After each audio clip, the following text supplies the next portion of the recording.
It was an early morning for Chuck Lewis. He packed up his tent outside the Veterans of Foreign Wars building in Lafayette and continued his 6-month walk across the country to raise money for veteran programs.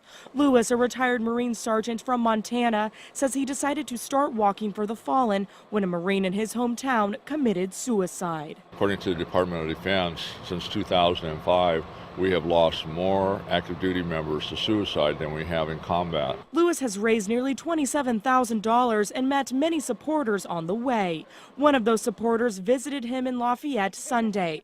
Marine Sergeant Mark Dolfini started standing for the fallen. Dolfini met Lewis and saluted him as he left. Lewis says Dolfini's standing for the fallen was an inspiration to him. Both men considered the meeting an honor. For me to see this come full circle, where there's a Marine coming through doing the same thing, I think it's outstanding. It's extremely humbling to think that somebody's out there actually listening to what you're saying and what you're trying to do. Lewis says the money he raises in each state will go back to veteran programs in that state. So far, he has raised $2,000 in Indiana. Since I'm only going through 14 states, I keep track of the monies that I do bring in from each state, and those monies will go back to those states because I know every state has their own programs to support our wounded and disabled. The donations keep coming in, but he says the awareness he raises is just as good as the money. I hear so many stories like, well, we had our own airman, we had our own soldier, we had our own Marine